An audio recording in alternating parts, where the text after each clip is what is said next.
Hi అండి, అందరికీ నమస్కారము. ఎలా ఉన్నారు? నేనైతే బాగున్నా. మీరు కూడా బాగుండాలని భగవంతుని ప్రార్థిస్తున్నా. ఇంకా ఇవాళ వీడియో ఇది శుక్రవారం దండి. శుక్రవారం మనకు సంకటహర చతుర్థి అలాగే లక్ష్మీదేవి పూజ రెండు చేసుకున్నాము.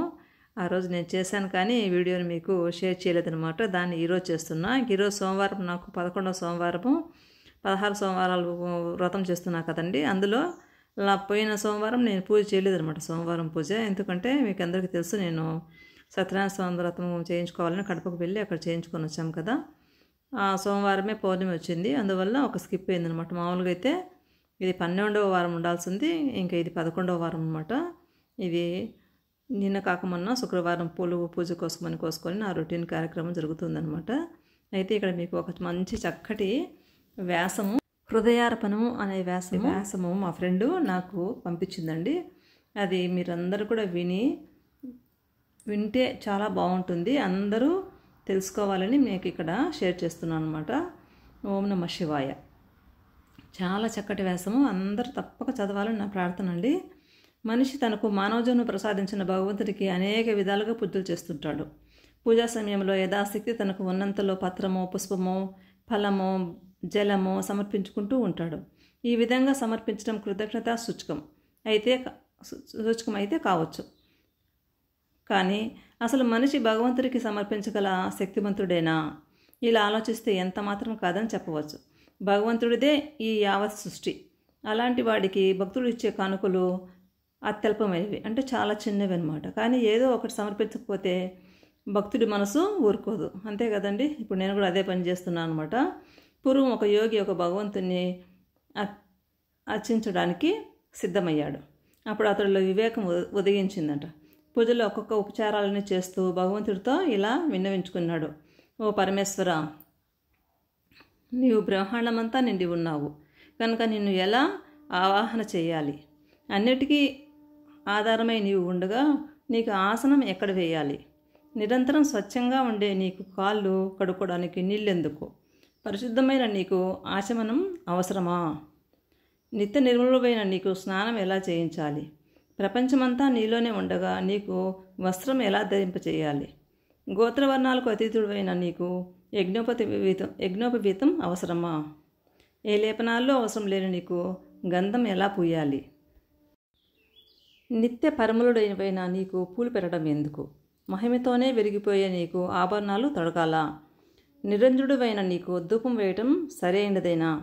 జగత్తుకే సాక్షిగా నిలిచిన నీకు దీపం అవసరమా? నిజమైన ఆనందంతో నిలిచే నీకు నైవేద్యం ఎందుకు? విశ్వానికే ఆనందాన్ని అందించే నీకు తాంబూలాన్ని అర్పించి సంతృప్తి పరచగలనా? అంతమే లేకుండా అంతటా వ్యాపించిన నీకు ప్రదక్షిణ ఎలా చేయాలి? అద్వయుడనైనా నీకు నమస్కారం ఎలా చేయాలి? వేదాలు నిన్ను సృష్టించడానికి శక్తి చాలవని అవుతుంటే నేను నిన్ను ఎలా స్తుతించాలి? ఈ పలుకుల్లో నిజం లేకపోలేదు. భగవంతుడి ముందు ఎంతటి మానవోత్తముడైనా అత్యల్పుడే. వీడి శక్తి భగవంతుడి ముందు పరిగణలోకి రానే రాదు. అయినా భగవంతుడు మనిషి చేసే పూజలను స్వీకరిస్తున్నాడంటే ఆయన అపార కారుణ్యం వర్ణించలేనిది. నిజంగా భగవంతుడు మనిషి నుంచి కోరేవి సంపదలు కావు, వస్తువులు అంతకన్నా కావు. ఆయన మనిషి నుంచి హృదయార్పణను కోరుతాడు. భక్తితో స్పరిస్తే చాలనంటాడు. కానీ మనిషి మనసు చపలం, స్థిరంగా ఒకచోట ఉండదు. లౌకిక లంపటాల పట్ల వల్ల భగవంతుడిపై లగ్నం కాదు. అందుకే శంకర భగవత్పాదులు, ఓ పరమేశ్వర, నా మనసు ఒక కోతి వంటిది. అది ఎప్పుడూ సంసార వాంఛ అనే అడవిలో తిరుగుతూ ఉంటుంది. భార్యాపుత్రుల ప్రేమ అనే చెట్టు కొమ్మను పట్టుకొని వేలాడుతూ ఉంటుంది. క్షణం తీరిక లేకుండా అటు ఇటు పరుగులు తీస్తుంటుంది. అందువల్ల నా మనసు అనే కోతిని నీకు అర్పిస్తున్నాను. దాన్ని తాడుతో గట్టిగా కట్టి నీ అధీనంలో ఉంచుకో అని ప్రార్థిస్తాడు.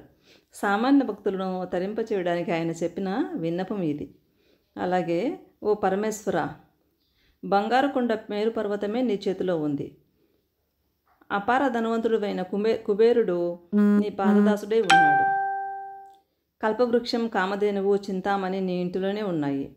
షోడశ కళలను కురిపించే చంద్రుడు అమృతాన్ని వర్షిస్తూ నీ తలపైనే ఉన్నాడు. సమస్త మంగళాలను కలిగించే పార్వతీదేవి సర్వమంగళి అయి నీ పక్కనే ఉంది కనుక నీకు నేనేమి ఇవ్వలేను. నా దగ్గర ఉన్నది ఒక్క మనసే, అది నీకు సమర్పిస్తాను అని హృదయాన్ని అర్పిస్తే భగవంతుడు ఎంతో ఇష్టపడతాడంటండి. కానీ మనము అదే మన మనసు కోతులాంటిది ఏదో చేయాలా. నేను చూడండి, ఈ శుక్రవారం రోజు సంకటహర చతుర్థికి విఘ్నేశ్వర స్వామికి పూజ, అలాగే లక్ష్మీదేవి అమ్మవారికి మల్లెపూలతోటి మందారం పూలతోటి చాలా బాగా అలంకరించుకొని ఇలా పూజ చేసుకున్నాను అనమాట. ఇంకా కొన్ని పూలు పెడితే బాగుంటుంది, ఇంకా ఏదో చేయాలని మన మనసేమో అలా ఉవ్విల్లుడుతూ ఉంటుందన్నమాట. కానీ ఈ హృదయార్పణం అనేటువంటి వ్యాసం తర్వాత నాకు చాలా బాగా నచ్చింది. నిజమే కదా, మన మనసును నిమగ్నం చేసి ఉన్నంతలో ఏది ఉంటే అది సమర్పించి, ముఖ్యంగా మన మనసును దేవుని పైన దృష్టి పెడితే హృదయాన్ని అర్పిస్తే చాలా బాగుంటుంది అని అనిపించిందండి. మీకు కూడా నచ్చిందా? నచ్చితే కామెంట్ బాక్స్లో కామెంట్ చేయండి. ఇదండి నేను శుక్రవారము రోజు పూజ, అలాగే సంకటహర చతుర్థి పూజ కూడా ఇలా చేసుకున్నాను అనమాట. ఈ హృదయార్పణం అనేటువంటి వ్యాసము చదివిన తర్వాత మీకు షేర్ చేస్తే బాగుంటుంది, అందరు వింటారు కదా. నేను చాలాసార్లు చెప్తూనే ఉంటానన్నమాట. మన దగ్గర ఏముంటే అంటే మనకి ఆ రోజు మన ఇంట్లో గార్డెన్లో ఏ ఫ్లవర్స్ ఉంటే అవి అందుబాటులో, ఏది లేకుంటే ఒట్టి బుద్ధిబత్తులని వెలిగించుకొని నమస్కారం చేసుకోవచ్చు.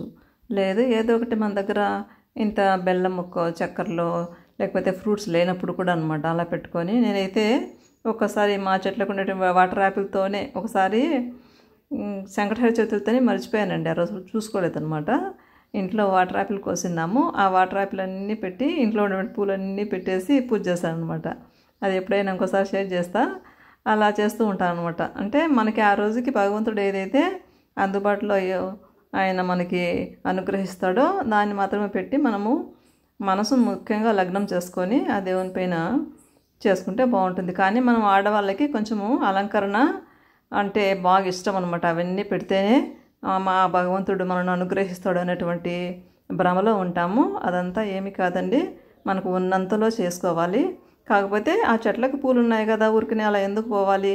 ఆ దేవునికి పెడితే అలంకరణగా చూడటానికి మనకి బాగా పాజిటివ్గా చూడటానికి అందంగా ఉంటుంది అనేసి. ఇంకా చూడండి, నేను బయటికి వెళ్ళి ఒక 100 హారాలు గుర్తుంటే అది తీసుకొచ్చి దేవుళ్ళకి పెడుతున్నాను అనమాట.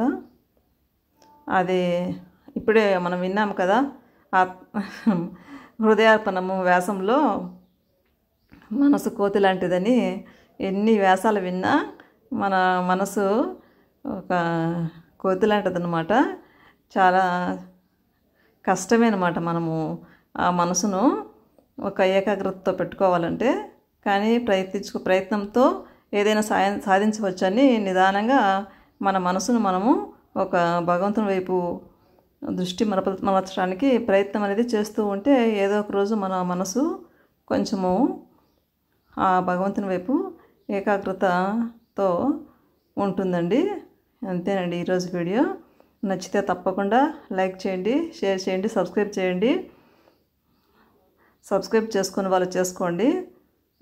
కామెంట్ బాక్స్లో కామెంట్ చేయండి. ఇంకా రేపటి ఈరోజు సోమవారం పూజకు నేను అన్నీ రెడీ చేసుకుంటూ ఈరోజు ఈ వీడియోని మీకు షేర్ చేస్తున్నాను. Thank you. Keep watching. Bye bye.